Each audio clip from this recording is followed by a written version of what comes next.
It looks like, sorry. Looks like you got a presentation. We'll get that loaded on the screen here shortly. No, so yes, I apologize. So Dustin Stolzberg is our new park supervisor. We just wanted to welcome him to our committee and get face with your guys' face with the names. This has been his third week on the job. It's been a learning experience for both of us, but it's been a great experience. This is the time of the year that we get super busy, trying to winterize everything and do a bunch of different things. So we're still mowing, as you guys know, but we're also have a lot more on our plate as well. So he's getting up to speed very fast within the department, and he's doing an amazing job. So just wanted to let him introduce himself and tell you a little bit about himself. Yeah, my name is Dustin Stolzberg. I'm from Viroqua, born and raised here. You guys, a lot of you know my dad, Boone Stolzberg.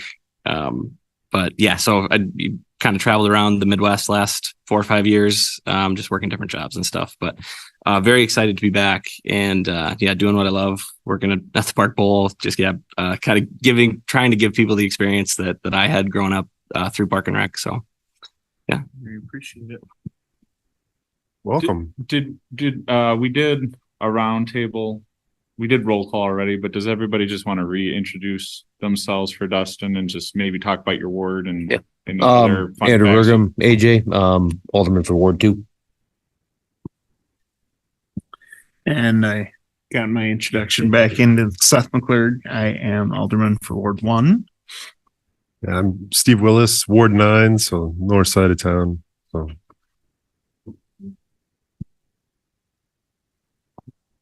Cindy Hubbard, Ward 6. Welcome.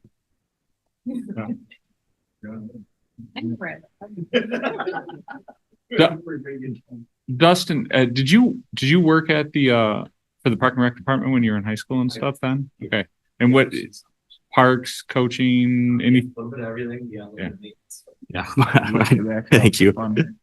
Yeah, did maintenance, coaching mostly, but yeah, did mowing and stuff in the summer. So yep, getting familiar with it again. well, welcome back. All right, moving on to agenda item number 4, discussion with possible action on Court Street Park light. You'll see this on the screen. This was brought to my attention maybe 3 weeks ago by Paula. She's in the audience today. She'll talk. But so this is a light at Court Street Park that it took us a while to kind of get the backstory. I still don't know if I have the total backstory. And Paula might have a little bit more information, but XL, we have a light that's not on our property. It's actually on the neighbor's property, but it's XL light pole. And it went bad probably, I don't know. Okay. So yeah, 7 years ago. And I'm guessing it was an XL back order. They just didn't have time to get to it. So then 3 weeks ago, the light was back on. And as you can tell from the pictures, it is pretty bright. That's like daylight. Yeah. So last week after our council meeting, I drove down and took a look at it. And yes, it does stand out. Just from this picture, you can't, right there, that's from the road that I just took a picture in the truck. So it does illuminate that area pretty well. So Paula reached out to me. They have concerns as neighbors on the brightness of the park at night. In regards to the parks, all our parks are dawn to dusk. The concern they have is that it stays on until probably 6 a.m. or 7 a.m. when dawn comes back. I did that same night, I went and took pictures of other parks in our community. You see the lower left hand is Bigley Park, and then the dog park Eckhart has lights as well. A few parks that don't have lights currently is Hanson Park, the skate park. The Park Bowl doesn't have a whole lot of lights, but we've talked about that, adding lights to that just because that is a big park, and the safety on that. So again, it is a public safety. I've talked to Chief Neufeld. He's currently looking into this as well, about like, can we get a different angle on it? Can we switch out light bulbs? But with it being in the park, I thought first it should come to our committee and discuss it. And then my recommendation would be to take it on to public safety and they can make the final call. But I'll let Paula talk if she wants to. Can you go over there and press the, no, right on this thing. Oh, there you go. There you go. Okay. Thanks for letting me chat a minute here. Thank you so much for your patience. Yeah, when we moved in 2014, let me explain my voice. I'm not sick. I was at a wedding this weekend and I get really fun and loud on the dance floor. So I don't have my voice back yet. That light was there and it was not appreciated because it shines in my house. And then it went away and it was really nice. Do I have to hold my finger on here? Oh, okay. And then it just went away. And I don't think anyone complained to you that it was gone over 7 years. So we're all pretty happy with it not being there. The neighbors who own land around the park. Obviously, nobody was asking for its return. You would have been hearing about that. So when it came on the other day, like this spotlight, like an airplane runway or Lambeau field lights, we're like, what is happening? It's like, what is going on down there? And we're like, oh man, the light's back. So it's super obnoxious. And the ones you see shining out, those shine directly into all of our backyards on Decker Street. So those are back of our homes, which should be quiet and peaceful and dark at night. So as far as public safety, I was saying to Kale that as far as I know, there's been no complaints from anyone. I called Chief. I stopped by. He wasn't there. We missed each other. I had to get out of town for the wedding. Just curious, but you know, I can hear everything. I can hear like a pin drop practically in that park. And in the winter, there's nobody in that park because it's winter. And in the summer, my windows are open. I can hear everything. I think once I heard some kids out there and I went down and said, "Hey guys, get out of here. It's after dark." "Oh, sorry, ma'am. Sorry, we'll leave." Like, yeah, you're not supposed to be here after dark. I mean, it's a bowl. It just echoes so I can hear everything. And the light shines everywhere. And so Dan and Sue Jacobson were like, "What is going on?" I'm like, "I know. I'm talking to the park. I'm trying to figure it out." You know, the people next to me in the Red House are renters, same thing. The next folks down, Amy and Rob, same thing. They're like, "What is that on for?" I'm like, I don't know. I even asked people who live on Lincoln. Their property doesn't even really touch it. And they're like, "What is that light on?" I'm like, I know, it's insane. So we're really happy with it being off. Neighbors to the park people, if it's for public safety, explain to me why it needs to be on, because there's no roads that go through. There's no sidewalks that go through there. It's a park that's supposed to be closed at dark anyway. It's so nice having darkness in our yards. You have streetlights that you can see from, I can see the streetlights back on Court Street. I can see streetlights in front of my house. That little space is dark, but there's nobody in there. And so I'm just asking the request for it to be suggested to be turned back off. It'll save the city money. You'd be paying for one less light. So I'm seeking to understand why you think it needs to be on from someone who lives right there and knows what it's like to be in the park and on the park. Thank you. So 7 years we've been without this light. You didn't even know it existed, I suppose. Yeah. And that post isn't on our park property. That is just, is it? Correct. Understanding that from correctly? my understanding, from where because we have fence posts and it's in the corner and the post is on, from my understanding, the neighbors. Had we reached out to Excel to replace it, or did that just happen? I'm still learning the details. Well, Scott Huffman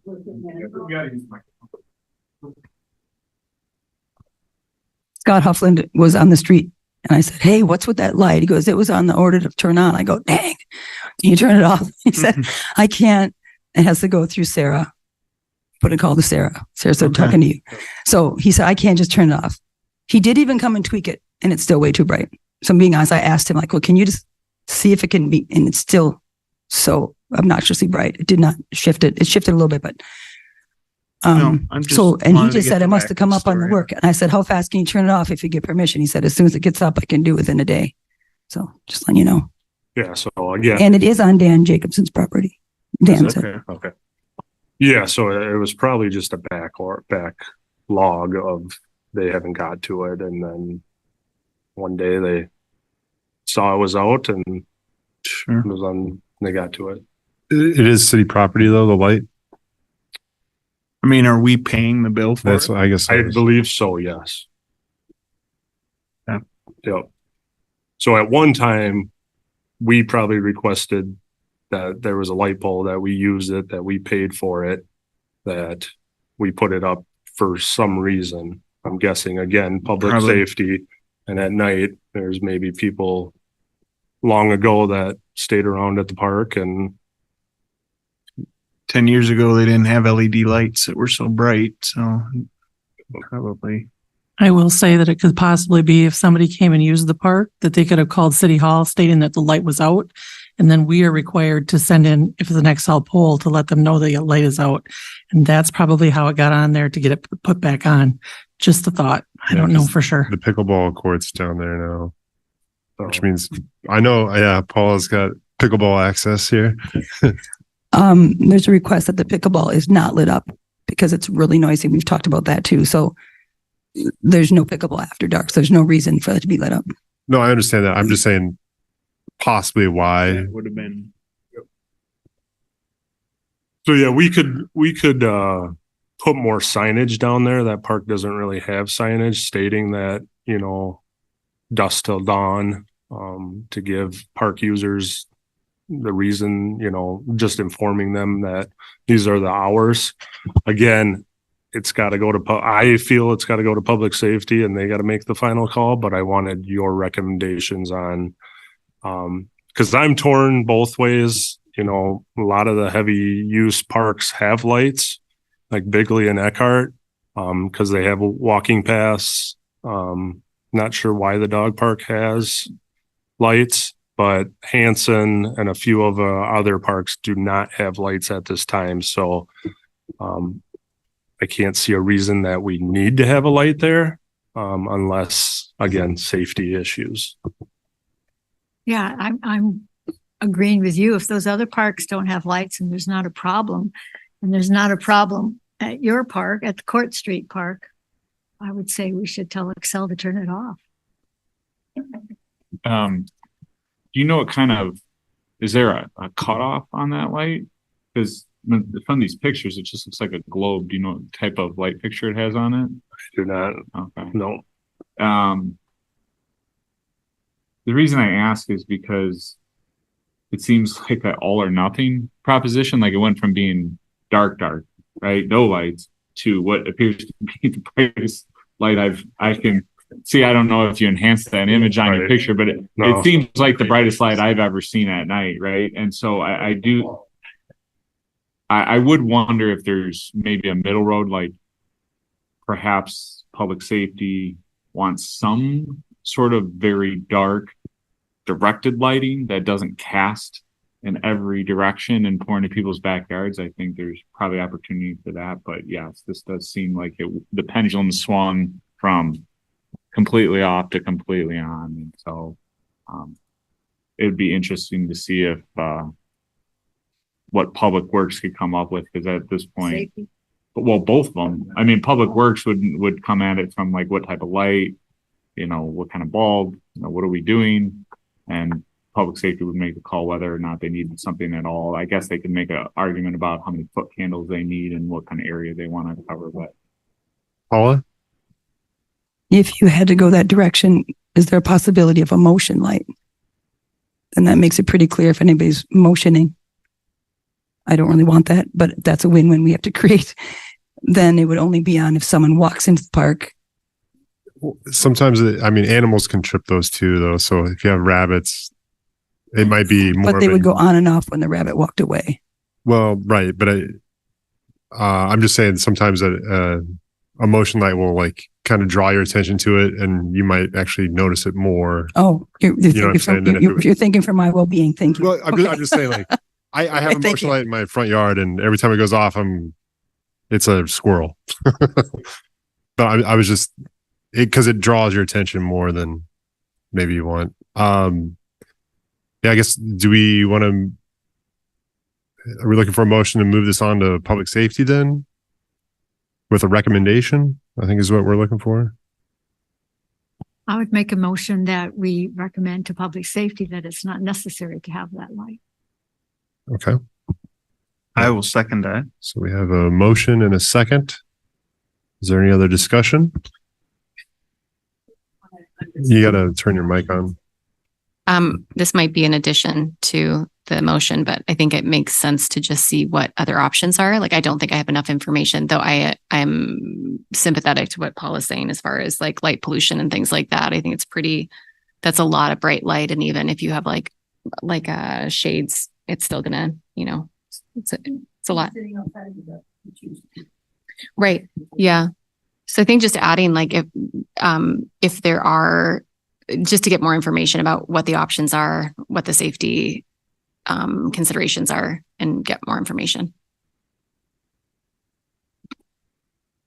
Not really. I think that the other parks don't have it. This one doesn't need it. I'd rather keep the motion the way it is. And I second that. I agree with that. If it wasn't there, just turn it off. If we need to visit it somehow, we can, I guess, make that motion, but I'm seconding to turn it off. I am not attached to that. I think it's just fine. We do have a motion and a second on the table. So if there's any more discussion, not hearing any, we'll go ahead and voice, or do we want a voice vote? Let's do a voice vote, please. All those in favor? Aye. Aye. All those against? Ayes have it. So we're moving. We're moving it on. Yeah. And moving on to item 5, discussion with possible action on dog park entrance area maintenance concerns. So this was, if you guys remember, this was on our last our park and rec meeting. We just didn't have time to go over it. So I wanted to again bring this to your concern because there's a washout at the entrance, and sorry about the pictures, but you can kind of tell this is, if you're familiar with it, there's the highway road or the road that access the highway salt shops back through here. And then there's another access road that comes down through kind of right before the entrance is here. And then you get in to the park. So that hillside, a lot of people park there, including myself right there. And that's wearing. All the gravel is kind of washing down this steep hill and then also down here. And all this gravel is coming through the entrance right here and washing. This is the large side of the dog park. And then we're getting all this washout down through here. Multiple times this summer, we've went out there with crews and tried to hand rake it in, and take the tractor and push all the gravel back up. And Wade from Public Works came out with some loads of gravel and put it down there, and it's still washing out. So currently, we were just out there today. There's probably about that size rut at the dog park now. The safety concerns is when we mow, we're shooting rocks all over the place. So when there's people at the dog park, we try to stop and don't mow that section until they leave or they're down far enough. But my question to you guys is, and I don't know what the right way to do it is. I'm thinking we could maybe put where the entrance is, like a concrete pad, but I'm afraid that maybe it will wash out underneath and just keep going. We've talked about putting a bigger board here on that gate to stop the washouts down there. We've talked about putting a railroad tie, but then there's a step there and a hazard for older people or older adults or young kids, anybody using it. So we're kind of in that spot where we need to do something. We just don't know the right way. Like I said, we've had the public works out there. We've talked about maybe cutting this hill. Again, this isn't our property. We lease this from the county. So I'm working right now to try to get in contact with them to see if there's any way we can work together to maybe resolve that. But just wanted to make you guys aware of what we're seeing out there. And it's taking a lot of time and effort to continue to fix that. So it seems to me that the best thing to do would be to stop it from coming down that road.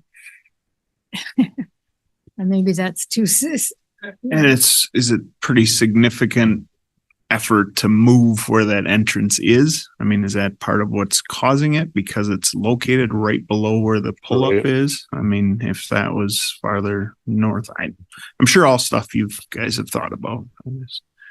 Yeah, it's like the design like a perfect storm that you've got gravel pull off right above the natural ravine of the entry, but can't it be graded up above though?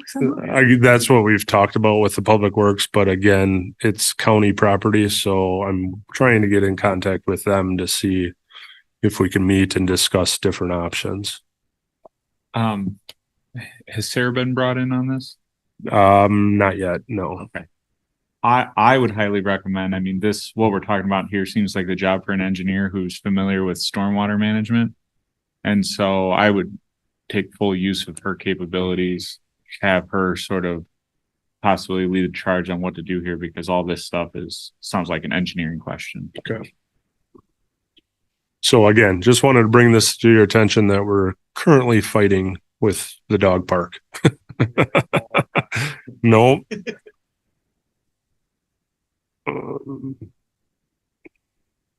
Okay, so no action to be taken then? Okay.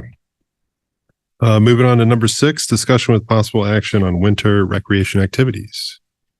So again, this is just something I wanted to get your recommendation and thoughts on. Again, winter recreation activities. So for you that haven't been aware, what we kind of do in the winter is the cross-country ski trails at the golf course, the ice rink at the Park Bowl, and then I'll say the hill, but we don't really maintain that. We remove the baseball fence. So there's no damage. And as you can see in that picture, there's a lot of damage to the fence. So with fall coming, or fall here, just want to get your guys' thoughts on how we want to proceed with winter recreation. Last year, again, I know it was a mild winter, but we opened the cross-country ski trails for 3 days. Partly due because we couldn't get the snowmobile working. And that snowmobile's probably 20 years old or more. So when we did get it up and running, we groomed the trails, and then the weather turned and it rained, and I don't think we received any more snow after January 23rd. That kind of goes for the same thing for the ice rink. Our goal is to have that ice rink up and running before winter break, the holidays. And sometimes that's harder than on most times. Like last year, we didn't get the ice rink up until January 26th due to the weather. And then we shut it down on the 25th again because of rain. So it's a lot of work for both of them. I'm not saying I don't want to do it. I'm just want to have that discussion, start moving forward of how we want to plan for winter recreation when we know that some winters are going to be harder than others to, have cold temperatures, have snow, So again, our plan is to do that this year. But just wanted to get your thoughts and ideas for winter recreation, because we're starting to plan for that. So for the ice rink, we bring in probably 2 or 3 loads of gravel, and then the Public Works comes with the grader and they put a berm around it. And then as soon as it gets cold, we start bringing out the fire hoses and, you know, kind of stand out there and sprinkle it so it starts to build up ice. Cross country groom trails too. We have the snowmobile and the, what do you call that? The groomer behind it attachment. And we take it out there. That groomer attachment's probably the same, 20 years old or more. So cross country ski trails, we have the equipment. It's just not the best equipment to, you know, continue to do that. So it's making it harder and harder each time, but I'll let you guys kind of voice your concerns or thoughts or ideas. Again, not really looking for anything because we're planning for it, but it's just something that we need to continue to talk about. Is it worth doing this? Taking up, you know, paying for water, paying for gravel, paying for our, you know, we have so much in the winter that we could be doing. And this is just another thing that if we can't get to it, and this is a priority in the winter, so we would, but, you know, so I'll stop talking. Sorry. Yeah, I think it's just the frustration of our Wisconsin winters. I mean, all of it is stuff that could wonderfully be enjoyed, but the maintenance and effort for that cross country ski trail, people, and you do that out at the golf course, correct? I mean, they're still able to go ski out there. It's just there isn't a groomed trail for them to use. So it's hard to make that a precedent when we get like 6 inches of snow a year. I love the idea of the ice rink being there. And I don't, if there's a minimum effort to go in until we actually have the weather to do it, or if it's an all or nothing, you pretty much, I suppose, have to build the berms regardless. Or you say we aren't going to have it, and then they don't get built. And obviously, I'm sure it's in the best interest to take that fencing out just for safety purposes, even though it might not snow a lot, just to have there if it does. But just throwing my thoughts out. Would a liner for the ice rink, would that help maintenance, or does that matter? Not on gravel. If it was on something else, it would help. Okay. But the gravel freezes and sure, it doesn't really matter on the gravel pad. Okay. Kale, you mentioned, I think in another meeting about doing like a park survey, you know, process. And I'm curious if part of that is also getting public feedback or community feedback about what gets used or what's most appreciated. My impression living here for 17 years is like, I've gone cross country ski trails and like maybe saw another person, but really it's not something I've seen a lot of people on over the years, opposed to the ice rink. And even if we have snow, then the snow hill is definitely well attended. So I'm just curious if like there's a process in which people can, I mean, I think hockey is really, really popular here. Am I right? Yeah. But I don't know if people are using the indoor rink more than they're doing the outdoor one. And that it's just takes such extended length of cold for you to even start to build the base for the ice rink. Again, I grew up on that Park Bowl ice down there and love the concept of it, but it is a lot that we got to hope for out of our hands to make it happen. I was just going to say, I think it's very important for us to offer outdoor recreation in the winter.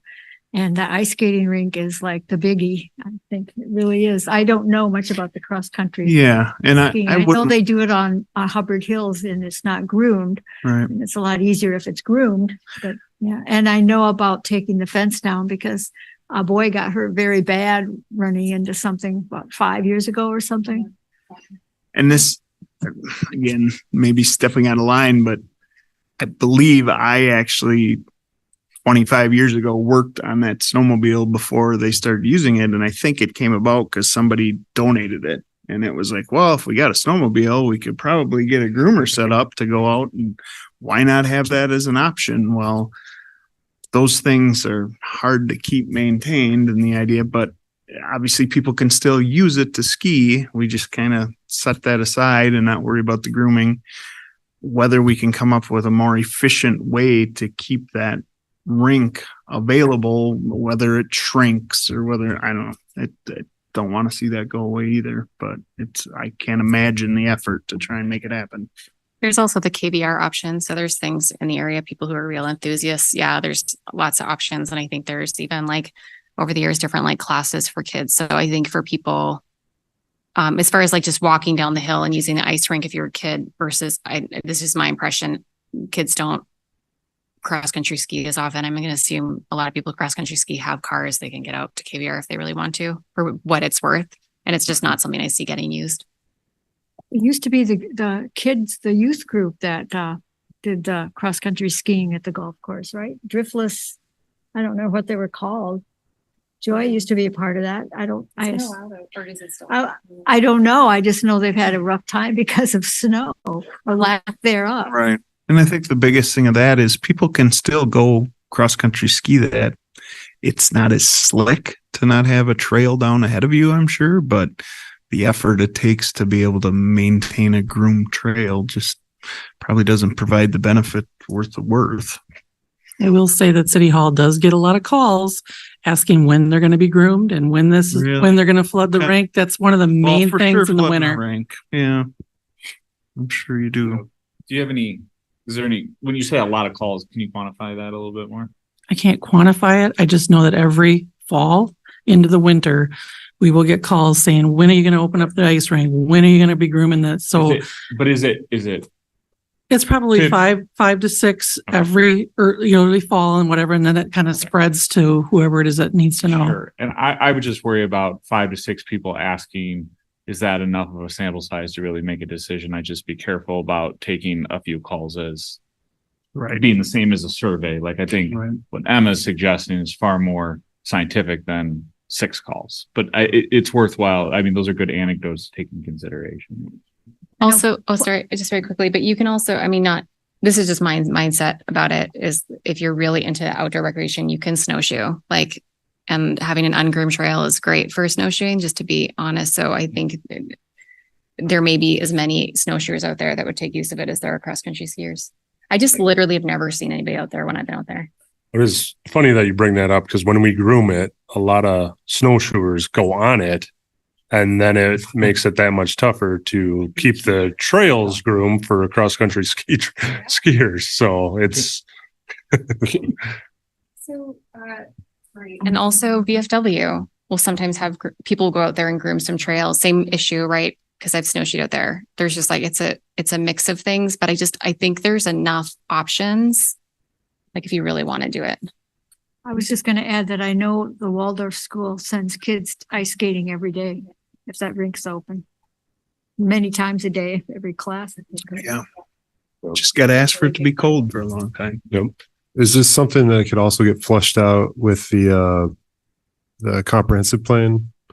Could we have a parks comprehensive plan? I don't know. Maybe someone professionally has a view, a 30-foot, different 30,000-foot view of it, of like what would work for our community, what wouldn't. Yeah. I mean, a lot of it comes down to the weather, right? So like last year, the weather and the sun. So that has no shade. So when we do get the sunny days, the sun melts the ice, and then it's just that much harder to keep it nice. So you guys are all aware of is in Ontario. They have it under one of their shelters, and they have a liner and keep it that way so the sun doesn't affect it. Our location is nice for the access, but when you're dealing with the weather and the sun, it's hard to maintain. Sure. Kale, if I'm understanding things correctly, in terms of magnitude of effort, the removing the fence is pretty darn simple. And that's to me, that almost seems like it's not a decision we make because we don't authorize sledding on the hill. People choose to sled on the hill, and we're removing the fence as a response to try to keep damage from happening to hitting people. And so that almost seems like we don't have a choice but to do that. I would say yes to that, but it's getting harder and harder because those fence panels, every time you move them, they're harder and harder to reattach. They're getting bent. And as you can see, the foul pole that this year, it was crooked so much that we had to put rods in there to keep it straight. So every time we take that out, and I won't even tell you how we take that out because it's a liability issue. We just don't have the equipment to continue to take that in and out. Yeah. I think the pickle with that is that people are going to sled where they're going to sled unless you want to monitor it or put up signs and stuff like that. I think that might be one of those headaches that we have to deal with, but once it's done for the season, it's done for the season, right? It's not like you have to go out and put it back halfway through the winter because of weather, right? Right. And I'm not trying to make an argument for or against. I'm just trying to quantify the next one that seems like in the spectrum of work is the trails, right? You wait until it snows, you go out there and groom it, and then if it doesn't snow or whatever, there's not much you can do with it and you're done. The biggest lift seems like it's the ice skating rink because of not only is it bringing in your department, but it's bringing in an entire other department to create it and then correct and so forth. So I think that's probably also a consideration. And I do think Steve's comment about what would the outdoor comprehensive plan tell us? I think it would tell us quite a bit, right? Because there would be public participation and saying, what amenities do we want to see? What's important to us? Where should they be, right? And what's worth our time in doing? For right now, I think maybe it sounds like you're looking for a little bit of confirmation and direction on am I right to continue to do these things? Is this just a general, hey, be aware of this, that these are concerns that we should continue to talk about? Basically concerns and recommendations if you have some, but like I said, we're planning on doing everything this year. It's just, I wanted you aware of it's harder and harder with the weather and everything going on.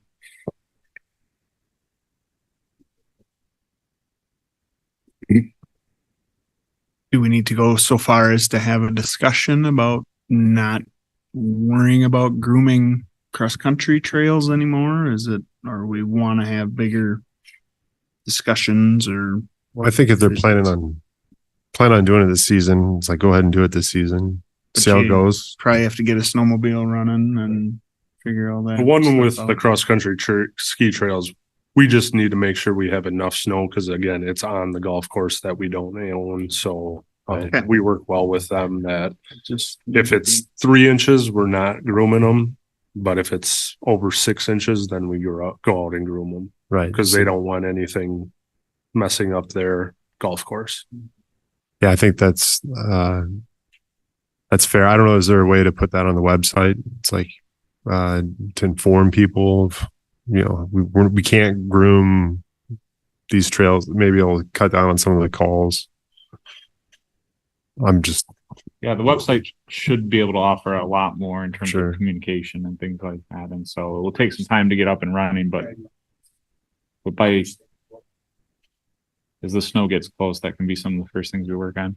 The other thing I have brought up about that trail is once the snowmobile does die, which it most certainly is, it seems like it's getting close. Is it worth us to replace it?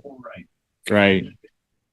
Probably at that point, for it to be a sensible tool, just for my knowledge of what it is, that's what we would need to make the choice on at that point. And that's if you get it running this year, but we'll cross that bridge of replacement and not replacing it when we do.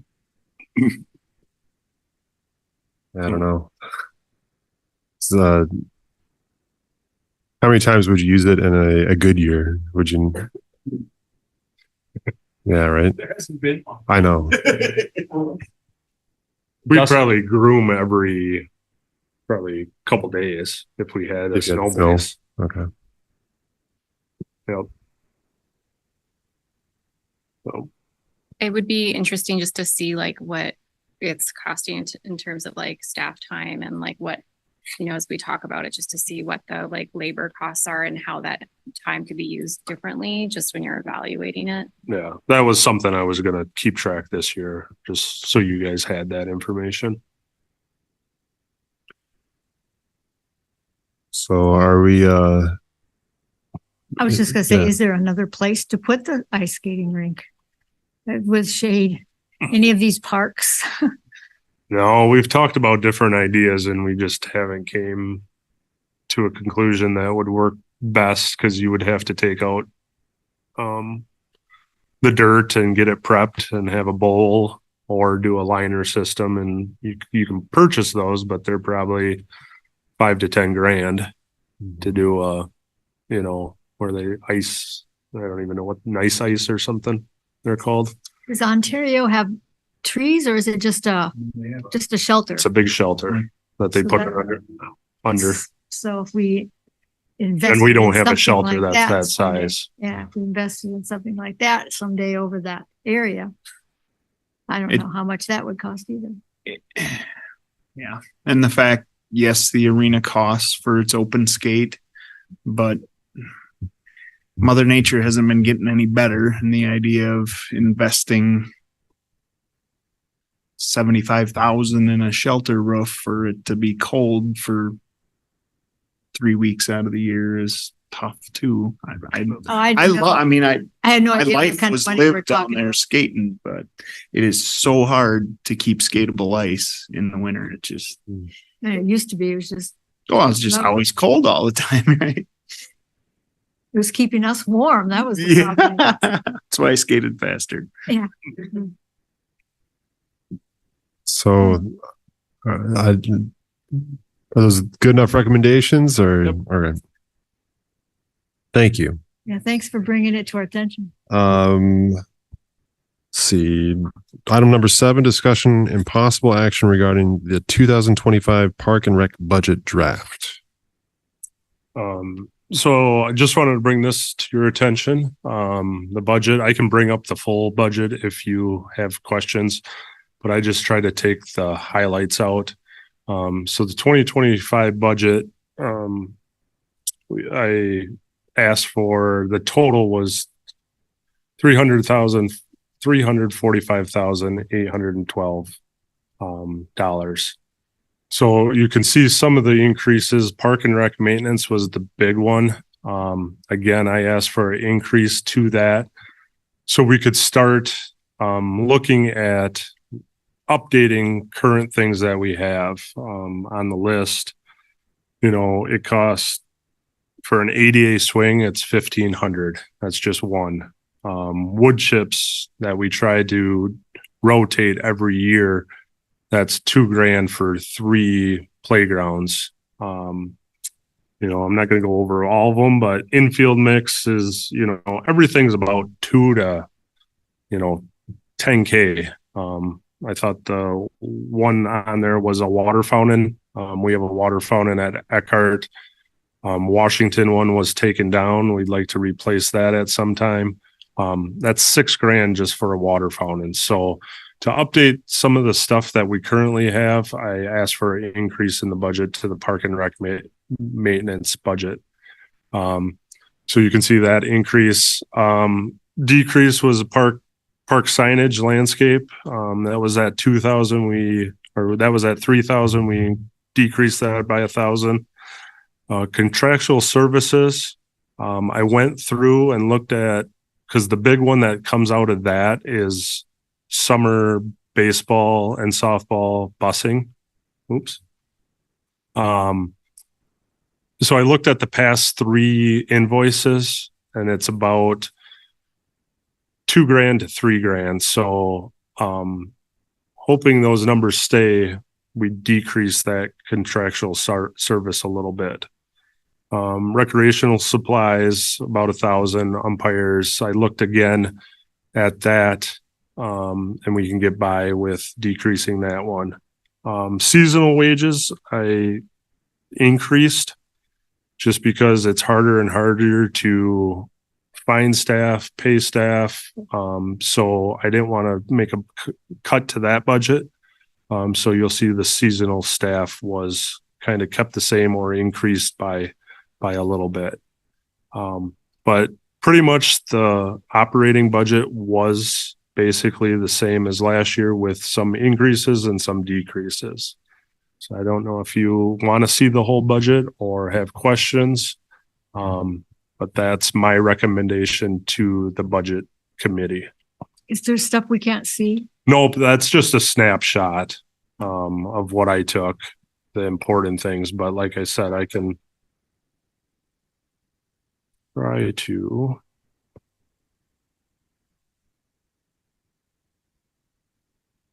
So this is the full other one. So that was the top that you saw, but and that's kind of the bottom. Like I said, why isn't it showing up?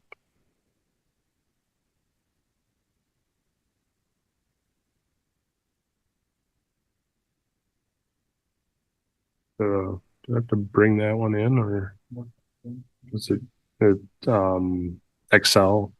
It's on my screen, but not on.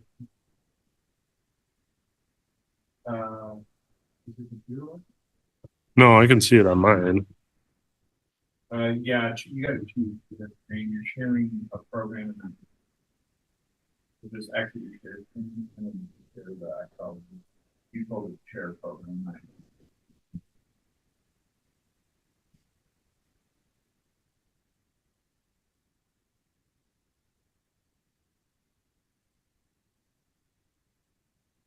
Has the budget team already seen the draft budget or no? And then they've reduced it?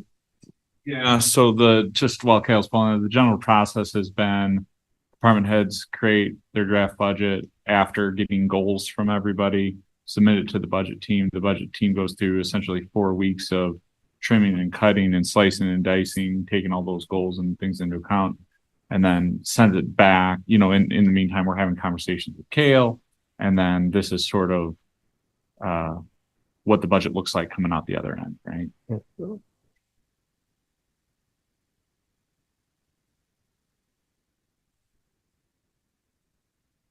How much did you have to cut of your budget? Just curious. Was it 7,000 roughly? I think from my asking. Well, yours was considerably more. Yeah. So the budget team, and I kind of went through this at finance committee, so sorry if you have to hear it again, but essentially round one was going through and making targeted cuts. And then the second round was basically saying we need to find another $50,000. We divided that $50,000 proportionately across all departments based on how big their budget is, so that, finding $13,000 for public works is a much different request than finding $13,000 in parking rec.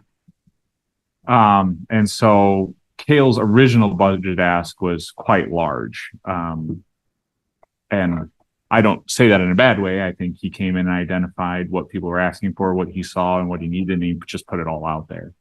And so therefore that $7,000 was on top of additional cuts that came in round one. Anyway, I could pull up the full list of what was cut, but his department, or I should say the Park and Rec department, is a little bit of an outlier in that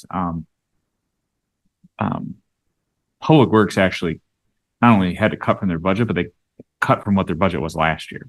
Same thing with police. Park and Rec budget is actually one of the few that is increasing on some of those discretionary items like maintenance and things like that. Well, he's right. There were definitely some other things to cut. The budget team did move money around from essentially other departments into Park and Rec is one way to see it. So. So yeah, that was the budget I'm recommending to the budget committee. Any questions? Are there any like deferred costs for like a new tractor or anything like that that would normally be in this cycle, or is this one of those years where there isn't scheduled to be like a new? This year, yeah, there's no tractor replacements, but hopefully the capital improvement that we're going through, there'll be some ask for new equipment for that. Okay. Yeah, so good question. I'm glad you brought that up. So the capital Kale did ask for quite a few things in the capital improvement section of this budget. And I think, as you had said, a lot of it was just to get it out on paper. I think you had recognized like this is a lot of stuff and I don't expect them all to be approved, but I just want to let you know what I'm generally going to be looking for or have identified. The capital improvement process, we talked about it at the last council meeting. The process will be updated at the next meeting, and then we're going to really get after it so that hopefully by the end of February, we'll have that in place. And that's when a lot of the stuff that he had brought up will come back up for consideration. Yeah. Some of those things were like the Vets Memorial retaining wall, Park Bowl Trail to resurface the hill, that's gravel, Park and Rec office, bathroom flooring, cameras, stuff like that.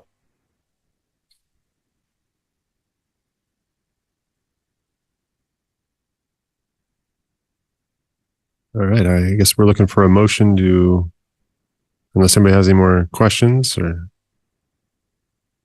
concerns, motion to send it on. Cindy, I'll make the motion. We send it on to, is it go to the council or finance? Yeah, the next meeting will be a review of the draft budget at council, and then basically to authorize publishing, or, Lori can help with this because it gets a little wonky here at the end. It's to review the entire budget and then to authorize publication before the public hearing. And then there's another public hearing. And then after that public hearing, the council votes to adopt the budget. So there's still a few more steps, but we're really getting into the point here where we bring this draft budget to, this is the last committee just on the schedule. You need to have a second before we have all this discussion. I second sending it to council. Thank I didn't you, know Lori. when I was. I forgot Cindy snuck that in there. Well, and I usually got a good eye out for the second, but what I would say is we've gone to each committee and we've asked them, like, are you comfortable with the draft budget? If there's really any problems, now is this time to really start bringing it up, because it's a lot easier for us to pivot and to make changes at this point versus 2 weeks from now. Once it gets to the public hearing, it really gets challenging to make any changes on it, which is why we create so many steps in the budget process for public meetings and public information, public input, et cetera, because we're going to be doing things, let's do it early in the process instead of late in the game. Doing things in the 11th hour is really challenging. So for this vote, you'd be basically saying, yep, we're generally comfortable with the budget that has been established for the Park and Rec Department.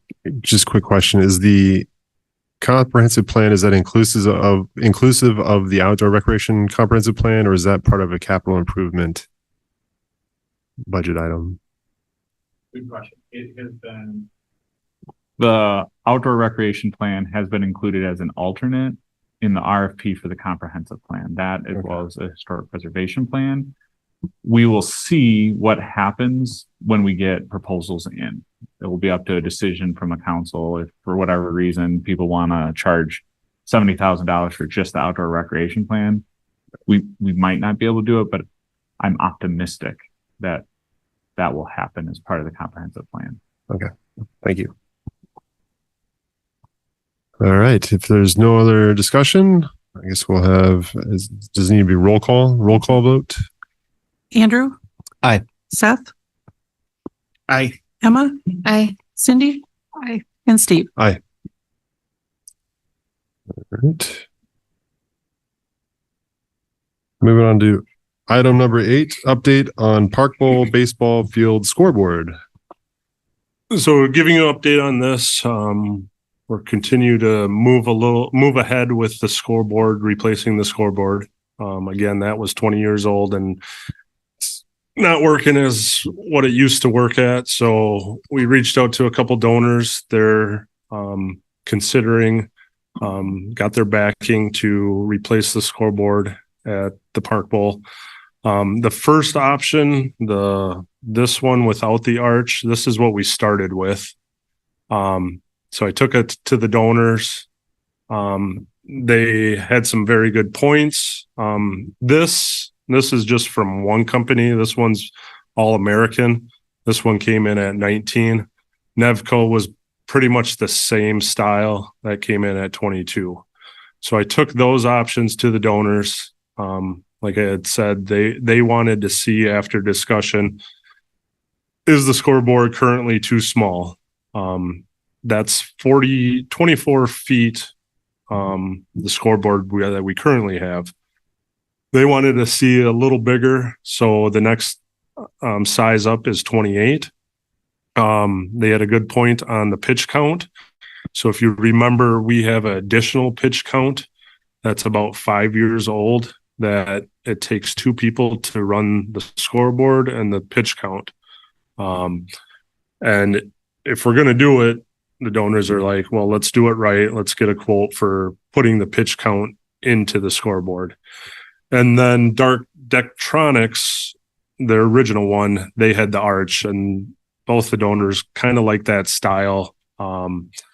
Something different, something drawing to the park.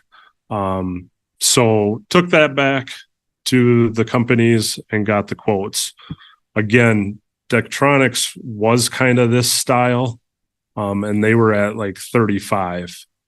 When I reached out to Nevco, they came back with that style at 39. All American is 26 roughly. So these are, again, the styles that I'm taking to the donors next week to see if they agree on it. We offered 3 different colors. Again, green was more neutral and what we currently have. They wanted to see a black and a blue one. Hard part again is we have the Legion, Sox, high school. So my recommendation again is to stay neutral and go with green. But again, the donors wanted just different options to consider. So these are the options that I'm moving forward with. I wanted to bring it to you guys and see if you had any questions, concerns, but this is what we're hopefully looking at going with from All American option 2, which are these 3 on the right-hand side. One of those 3. I don't know if you can answer this, but is it easier to see the numbers depending on the background? It's a good question. I would have to get back to you on that one. All right. Because, yeah, I mean, I like the looks of the blue one. I get why you don't want to put the blue one up there.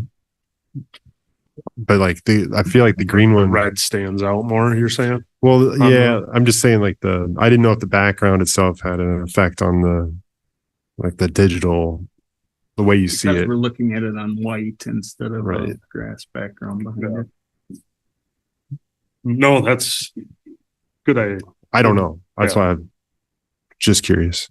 I was thinking with the grass background, the green wouldn't show as much, but I don't know. You're correct. And I was thinking black would be the best maybe, but then it fades. I don't know. Yeah. Well, our green one is currently faded right now, so they're all going to fade. Yeah. That's the other thing.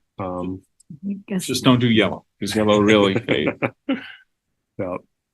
I like the blue So too. I put it out to a couple people, and it's funny. Everybody's got their own, so it's going to be a tough decision. But again, between myself and Dustin and some of the coaches and the donors, I think we'll decide on one of those. Are the donors covering 100% of this? Yes. The only thing that the city would have to do is install. So remove the old one, put the new one up. We need to check on the size and if their boom can lift this size, but if it can, we would do that. And then we have an electrician that's going to donate his time to hook it up. So the only cost would be if we can't have the city take the one down, and we would have to figure out a way to get that, because the donors aren't covering that. The donors are only covering the scoreboard. Are the donors going to be highlighted on the scoreboard at all, or is it going to be like another sort of like? they are As you right now. can kind of see, they're already up there a little bit. Now I do. Thank you. Just those two then? Yeah. I would make an argument that the blue is best because Pete Swanson or Swans is known for the Legion baseball, and that's their color. I was going to make that comment that if we had the interest in staying on trend with Pete's biggest tie with the Legion, that the blue definitely would hold that. But I also understand, he coached varsity, which we usually wore black, and obviously with the Sox playing down there, but I do like the blue, and it ties with, since we got his name title up there. Is that a choice for us, or is that a choice for the donors? I was going to talk to the coaches and the donors and kind of make a unanimous decision on that. All I care about is that it's whatever the most readable option is. That's my thing. There's a lot of green down there already encompasses the field. So that's why I'm hesitant to go blue. I understand the blue. But I don't know if that'll take away from kind of the feel of the Park Bowl. I think from a past player and their perspective, I think most players are going to want the blue. Like most players turn into coaches and continue to play Sox, and I like the blue. What else is green down there already? I mean, obviously the grass is green, but yeah. Oh, yeah, is that, and the backstop has green on it. Okay. So that was what I was tying in with. Why is blue not good then if everything's green in the background? No, it's fine. I was just saying the theme of the area is already kind of green with the pad on the backstop and some other things, but I definitely like I like the addition of the dome. Like, I don't know, we don't have a dome or whatever, but the arch is attractive. Yes. It makes the scoreboard look nice. so is your oh, I'm sorry. Go ahead, Emma. Oh, I was just going to say, I know baseball is really beloved here, so I'll just support whatever the coaches and everybody wants. Kale, is your recommendation here that this group just sort of say, yep, any one of those three is fine, and then you'd be comfortable, like if this group is comfortable leaving it up to the group to decide what color, or this group could say, hey, see what those guys think, and we would still like to retain final say. It's really at the end of the day, it's going to be your scoreboard, it's going to be your own property, it's your baseball field. So typically I would say this group should always retain final say, but if you're comfortable with one of these three options, and you can throw it back to them. So it's really your. It is just an update, just so you know, on the agenda. Thanks, Lori. All right. Thank you for the update there, Kale. So from this group, you guys are kind of all in favor of blue. I'm happy with any of them, to be fair. All right, an update on the Eckert Park Playground project. Jim, do you want to talk? No, you go ahead. Okay. You go ahead. If they have a question that you can't answer, and you can answer them all. So we don't have a lot on this. We're still meeting, but the two big things that are working towards are, we just applied for a grant through the Vernon County Community Development Grant for $10,000.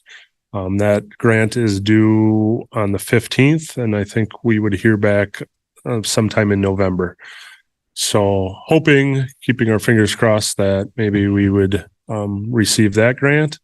And then the biggest thing is, again, you guys know that we signed the contract with Leathers on the design. Me and Kim met last week with Leathers design team and kind of gave them all the input from the community survey and what the leadership team has been talking about. I apologize, I forgot to include you on that. All right. So they have all our information and they are starting to give us a first drawing back. Where hopefully we'll hear from them within the next couple weeks. And then we'll bring back that and show it to you guys for your feedback. And then we're moving along on that. So those are the two big things. Thank you. Thanks for that update. All right, moving on to agenda item number 10, Park and Rec Director updates. I should give this on to Dustin, but bring him on. That's why everybody. Yeah. That's why Steve was here, and then Dustin didn't say anything. Next time, right? We're like I said, continue fall mowing. Hopefully that's wrapping up. The trail improvement and the parking lot resurface has been completed. You'll see a picture down on that. That turned out well. Lions Club came last week and painted the Bigley shelter, so it got a fresh coat of paint. We're working on the skate park shelter. We got half to do still there. Batting cages and backstop net are planning to come down next week.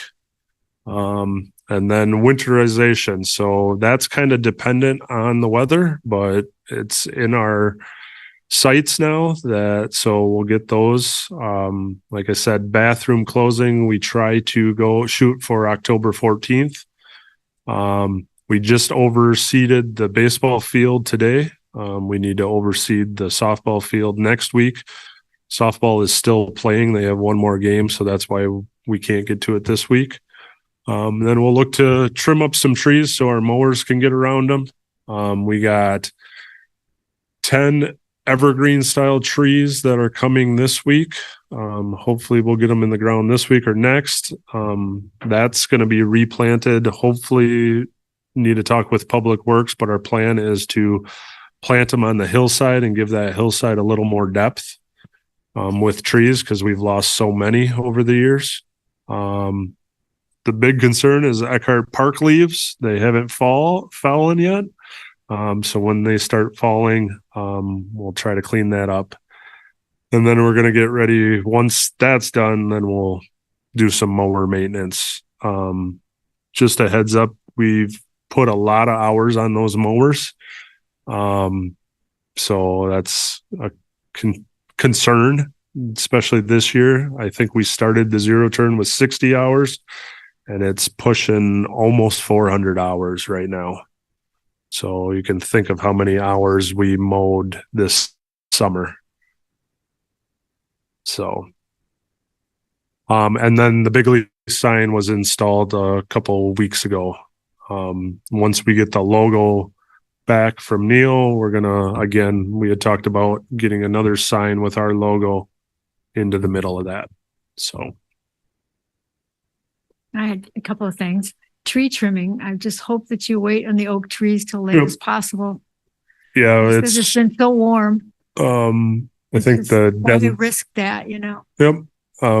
We have that on our list. It's normally like November 15th is. Oh, that'd be great. Yep, Yeah. It's not recommended until you Yeah. trim trees after November 15th. The oak wilt, when you're not supposed to touch oak trees from like March to November because of spread of oak wilt, which would kill the tree and trees near it too, not just that tree.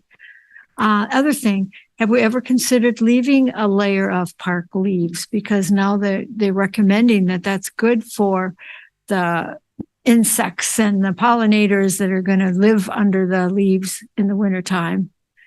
Have we ever considered not trying to get them all up? There's leaves that stick around. We can't get every leaf. So there's going to be leaves that we don't get, but we just try to go through and mulch them. So we get that nutrients back on the lawn. And like I said, we can't get every single leaf. So there's going to be a base. But I just read it today that they said, just leave the leaves. Don't worry about, raking every leaf. Like the problem is if we don't, Eckhart Park will turn a foot of leaves and then we're not doing it. And then we can't. Yeah. It kills the grass. You're not bagging and hauling out anything, are you? No. Okay. We just mulch. And I guess I'd go back to when you mow 400 hours or whatever, that we consider how much mowing we're doing. Anyway, that was it. Yep. I've taken a look at that. I don't know where we can cut back on mowing realistically. There's not a lot of areas that are spots that we can't stop mowing because it's all open fields basically. How about the business? We don't mow the business part. Well, we mow the median of the business park and the sides, but that's all we mow there. Oh, okay. I just thought that it'd be nice if we could do prairie planting in some of the places instead of mow all the time. That would look nice. It would be better for everybody, every pollinators and all that kind of stuff. And you wouldn't have to mow so much. Yep. Our parks don't really have the native. It's all green and grass. Nice if we could go back to some of the native. Yeah, or at the Veterans Park too, make it prettier. Just a thought to start thinking different, not that we have to have grass all the time. I just wonder too, like Viroqua's just had a long history of like different tastes and like aesthetics and use and things like that. And I'll just speak from my personal experience. So like I moved to Viroqua 17 years ago. And so I am like a newcomer in a lot of ways, right? And so it's been important to me to like honor traditions of people that have lived here a really long time. Growing up here, it's just a different experience. But I do think people use spaces and appreciate recreation. I know a lot of the parks and recs are focused on sports, and I'm not a sports family, right? So those kinds of resources go into sports, and I think it's really good. And I think there's also a portion of the community, they're not sports oriented, but want to be in spaces that are like accessible to them. So I'm wondering, like, just with I wouldn't be surprised. I don't know what the last time someone's done a comprehensive plan, but I'd be curious about what kind of things people will want as far as like trails. I know I walk in Hubbard Hills all the time. Yeah. So, I mean, that's but yeah, just a thought about if you were to put out in getting people's feedback about having more perennials and like pollinators and things like that, I would not be surprised if there's a lot of people in this community that would really enjoy that and have a different kind of recreation that's not sports oriented. It's more just like a place to go and walk or picnic or something. I'm not the decision maker, but I wouldn't be surprised.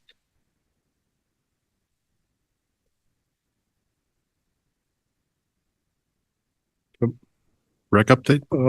So again, we're in our fall and winter portion of the calendar. Flag football. First and second grade, we had 11.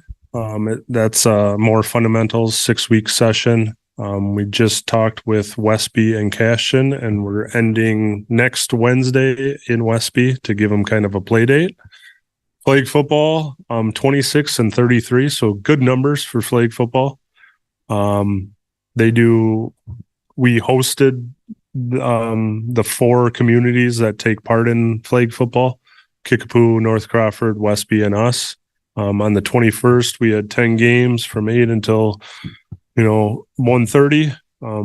Both me and Dustin were there just because there's pickleball going on too, and I wanted to show him how it ran.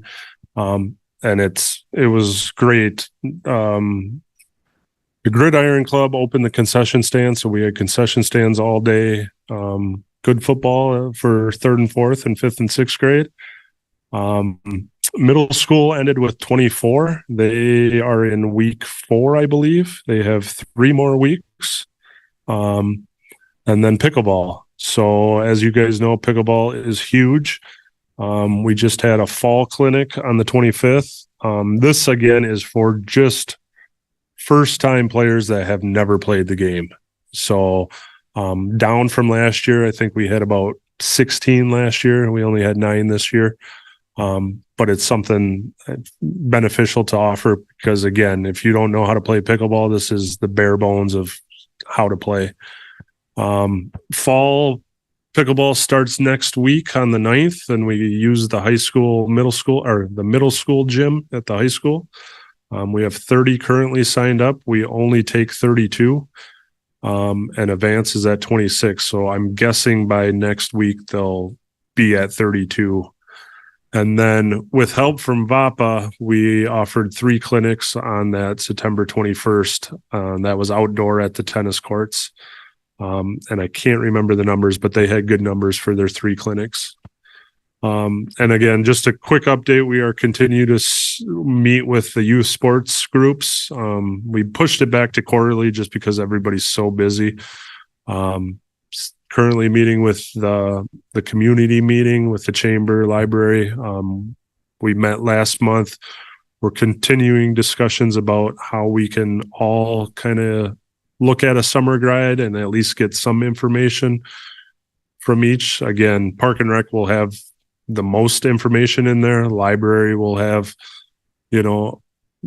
information in there because it was such a success last year, but how we can get like a 1-page or information of the other places, just so when somebody looks at it, it's not just, it's everything and not everything in the community, but the big things in the community.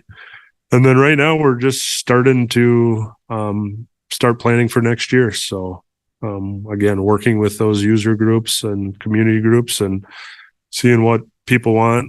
Again, hopefully we get the outdoor rec plan and can kind of survey people and see what the direction for the next 5 years will be for the Park and Rec department. So again, thank you for your time. Just a quick question. Is the flag football, is that co-ed at all? Or is it? It is co-ed. We haven't seen too many girls yet. I think it's just going to take time to get them comfortable, but it is co-ed. No, Joey Flacco was on the program. He said girls flag football is like one of the largest growing sports nationally. I was like, that's news to me. So I was just curious if we offered it. That's good to hear. Cool. Thank you, Taylor Swift. I